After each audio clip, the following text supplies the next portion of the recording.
सीधा દેશી ચણા અને સેવનું શાક. हाँ ઓકે, તો તમે બેસો, હું બનાવી લાવું. ओके। તો મિત્રો, દેશી ચણાનું શાક બનાવવા માટે આપણે ચણાને 6 થી 7 કલાક પાણીમાં પલાળી રાખવાના છે. ઓલરેડી મેં ચણાને 6 થી 7 કલાક માટે પલાળી રાખ્યા હતા. તો તમે જોઈ શકો છો ચણા આપણા પાણીમાં સારી રીતે ફૂલી ગયા છે.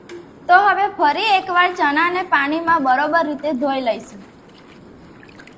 હવે એક કઢાઈ લેવાની છે, તેમાં થોડું પાણી એડ કરી અને ચણા એડ કરી દઈશું.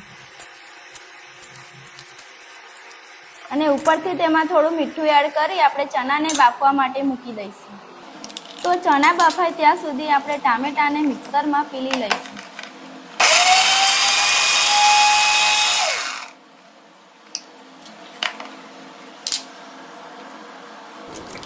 તો ચણા સરસ રીતે બફાઈ ગયા છે. હવે તેને એક વાટકામાં કાઢી લઈશું. હવે આપણે મિક્સરના ડબ્બામાં બાફેલા ચણા, આદુ, મરચાં, લસણ અને 1 ચમચી કાશ્મીરી લાલ મરચું અને થોડું પાણી એડ કરીને આપણે મિક્સરના ડબ્બામાં સારી રીતે પીલી લઈશું.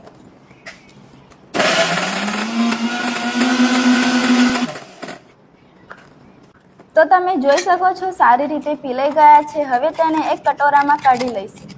હવે એક કઢાઈ લઈ તેમાં થોડું તેલ એડ કરવાનું છે અને 1 ચમચી જીરું અને ડુંગળી એડ કરી દઈશું.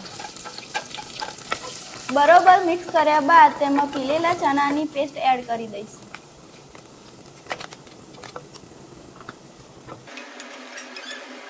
ત્યારબાદ તેમાં પીલેલા ટામેટા એડ કરી દઈશું.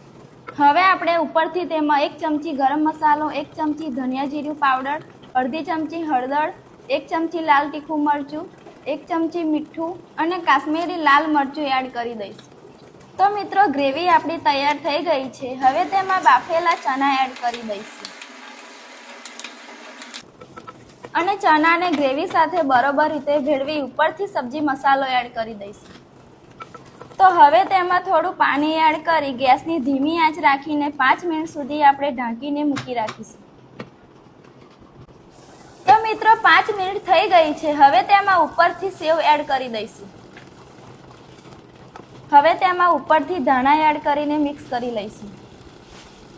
તો મિત્રો, દેશી ચણા અને સેવનું શાક તૈયાર થઈ ગયું છે. હવે આપણે એક પ્લેટમાં પરોસી લઈશું. તો દેશી ચણા અને સેવનું શાક ગરમ ગરમ રોટલી જોડે ખાવા માટે તૈયાર છે. તો ચાલો મિત્રો, હવે આપણે વાણીના પપ્પાને ટેસ્ટ કરાવી જોઈએ. अरे वाह, थैंक यू।